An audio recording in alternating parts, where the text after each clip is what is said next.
Olá, tudo bem? Tá aqui o novo episódio do Eurocomics e hoje a gente vai falar sobre O Último Espadão, o novo álbum de Blake e Mortimer, uma série em quadrinhos criada pelo artista belga Edgar Pierre Jacobs em 1946, trazendo as aventuras do capitão Francis Blake e do professor Philip Mortimer.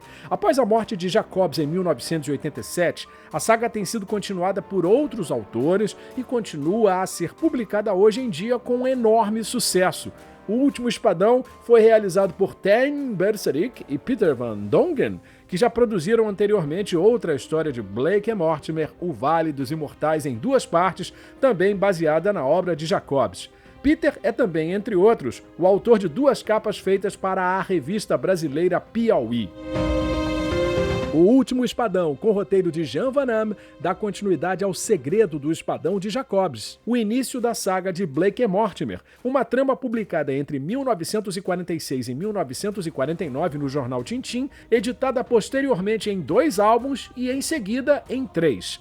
Nesta aventura, Mortimer terá que viajar ao Paquistão para alterar o código de ativação dos 4 últimos espadões restantes que descansam na base de Makram, para que possam ser transferidos para a Inglaterra. O Último Espadão é uma eletrizante história que está intimamente ligada ao IRA, o Exército Republicano Irlandês, que pode estar planejando um ataque brutal em Londres. O quadrinho conta mais uma vez com a participação do vilão Ulrich. E como curiosidade, Jean van Hamme foi o primeiro roteirista a retomar as aventuras de Blake e Mortimer com o caso Francis Blake em 1996. E agora, vamos a uma entrevista exclusiva com ele, Peter van Dongen, um dos autores de O Último Espadão.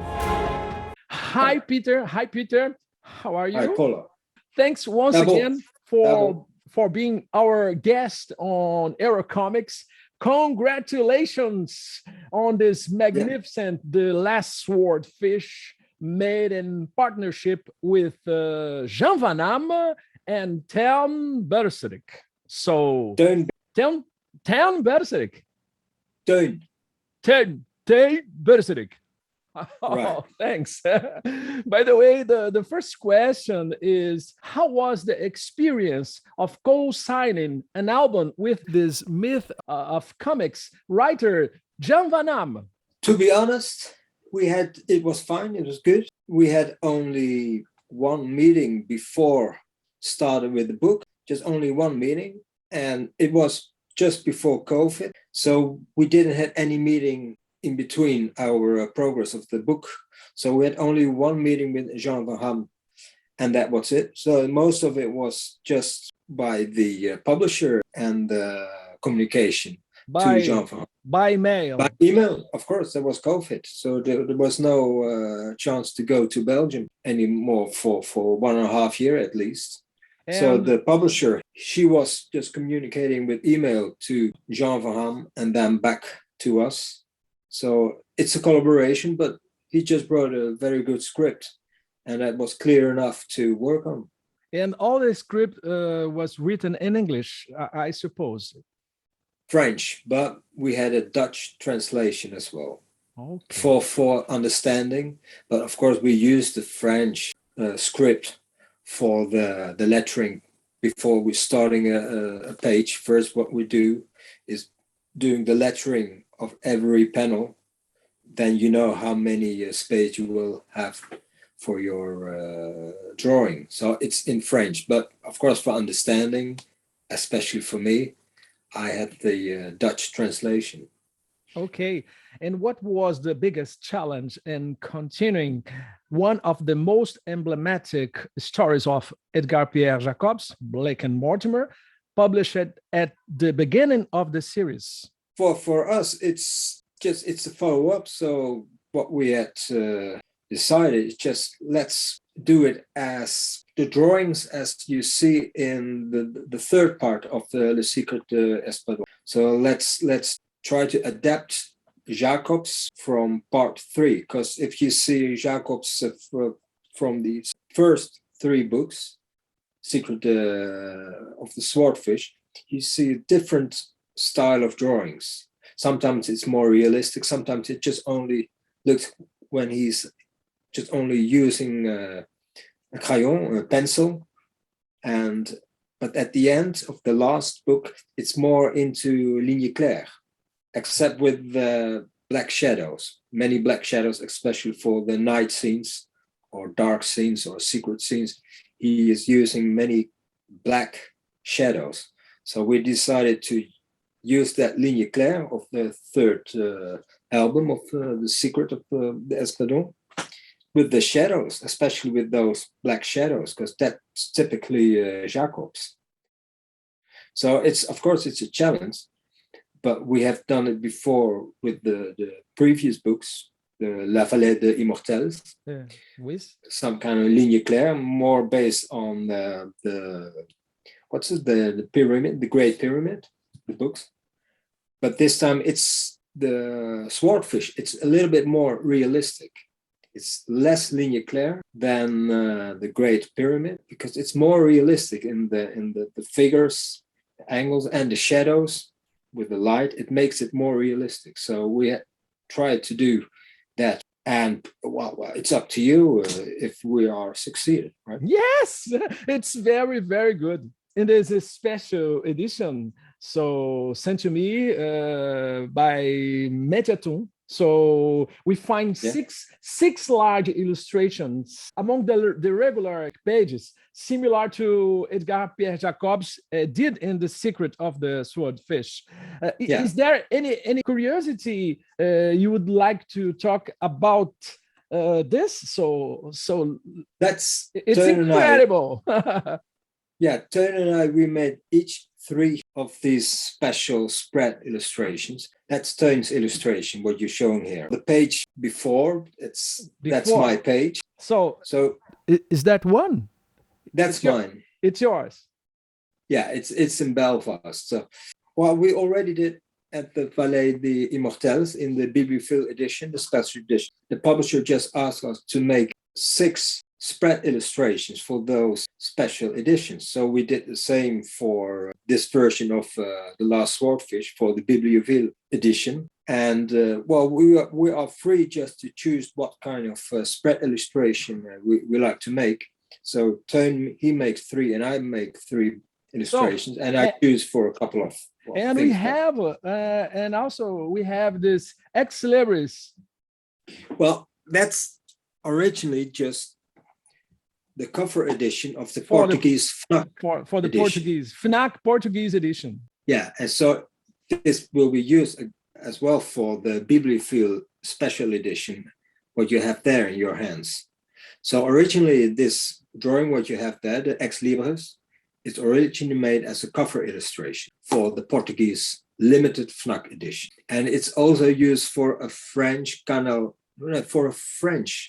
edition, I think. First, I made this illustration, what you have there. So, well, that's used for the bibliophile edition as well. They want something with Ulrich for the FNAC edition for the cover. Okay. So I made up this scene from page, it's somewhere at the end. You know, where is it? Yeah, like here. It's like the scene like this, right? Okay. I understood. Yeah. So I made a cover about this scene with the car. Okay, and we have another cover here. Yeah, that's the of course the original for the original edition, just for the title page, right? Okay. I used it for the special edition. I think we have another one for Canal BG in France. It's different. Yeah, but that's not the cover. That's this one. Yes. But that one. It's a cassette. It's a cassette. I don't have it. It's a cassette. It's including this cahier with pencil sketches. Oh my God! I can see that because I don't have it. It's a cahier. It's not a cover, but it's a fourrage, including the regular book and this cahier with. Thank you so much for showing me all this stuff. Thank you so much. How was the division of the artworks between you and Teun Berserik in this album? We did just the same as we did before. Each we did a half of the book.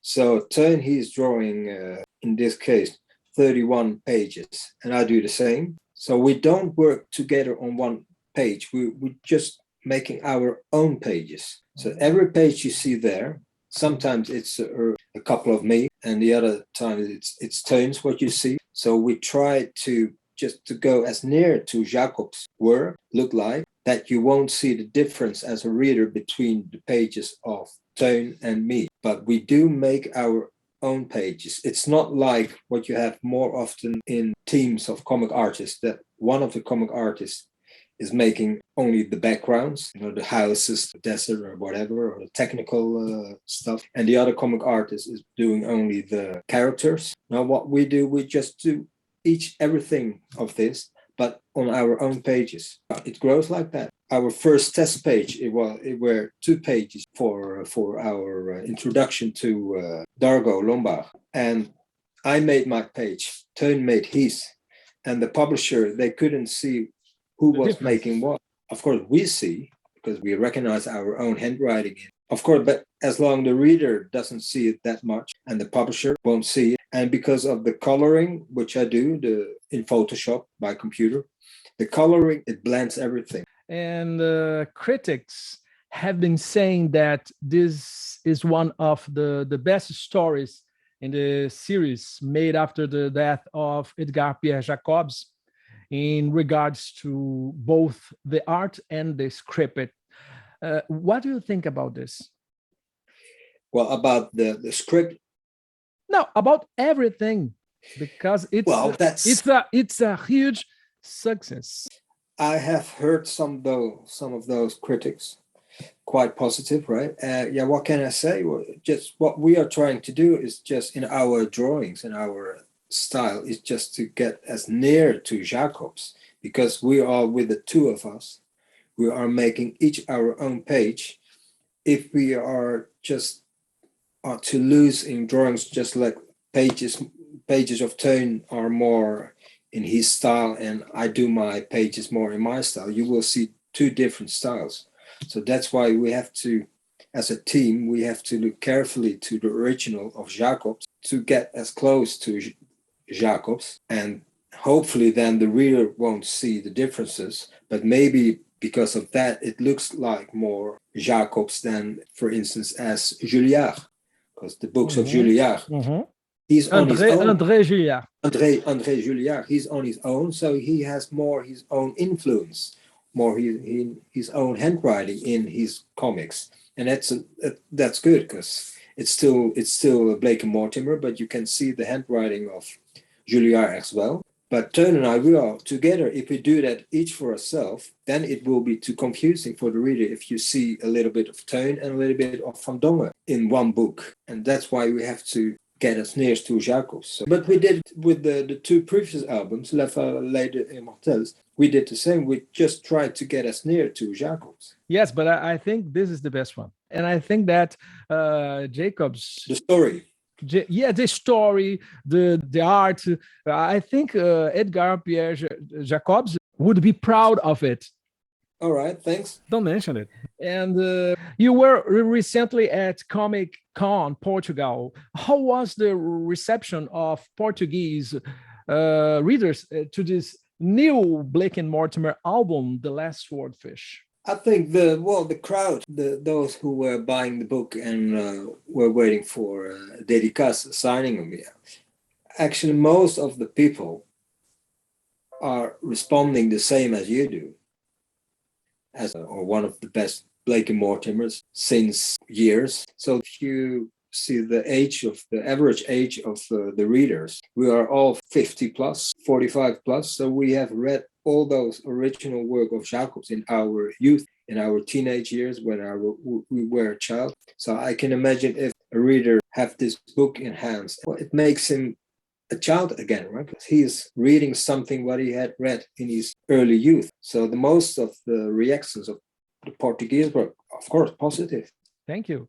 And finally, could you say something about the next Blake and Mortimer made by you, Peter van Dongen, and Teun Berserik? Is there any chance of writing the script yourself as you have ample experience in this field. After all, you are the artist and the writer for Rampachan and Fichu Famille, which were published by Dupuis. Yeah, there's a change. Teun and I, we decided last September just to split. So there won't be another collaboration together with Teun and me for a future Blake and Mortimer. It's finished. Finito, nada. It's done. After 3 books, we came to the conclusion it's enough. So what now is going to happen? I will receive the book script this January from Yves Saint for a new story. So I will make a new Blake and Mortimer album this next coming years. Alone. So Teun will have another script in the future. Maybe in a couple of years, he will have a new script written by somebody. I don't know, maybe by Yves Saint. So we will do it now separately. And if we're having problems with the stuff, we will helping each other. And I'm not very good in animals. Horses, to me, that's really dramatic to draw. Teun is quite good in making horses or airplanes. So then I will ask his help. But for this, the last swordfish, even though Teun is more better in technical drawings, the swordfishes on my pages, I did everything by my own. I didn't need help. But in the future album of Yves Saint, it's something with science fiction. So there will be another, of course, more machines to draw, spaceships and everything. So perhaps I need some help from Teun again, but regularly I will do the book myself. I don't know if I have really the interest to write an own Blake and Mortimer. If I do the writing for a project, I will do it for a personal project. Yves Saint, he's writing his script. Of course, I will have my opinions about that. Perhaps maybe I would do some suggestions for the script, as we did for Le Dernier Espadão with Jean van Hamme. We had also some changes or some own ideas, and we were able to do that in the découpage, right, in the scenario. But for our own writing for Blake and Mortimer, I'm not really into. So, Peter, thank you very much for participating in this episode of Eurocomics about the last swordfish. Send our regards to Teun Berserik. I will. We wish a great success in your career and hope that we can meet soon. So as soon as possible. Yeah, well, it depends, of course, of COVID and everything. Okay, for the next album. Okay, it will maybe in 24, maybe 24, 25. 24, 25. So, yeah, something like that. Bye-bye. Thank you so much. All right, you too. Okay, thank you.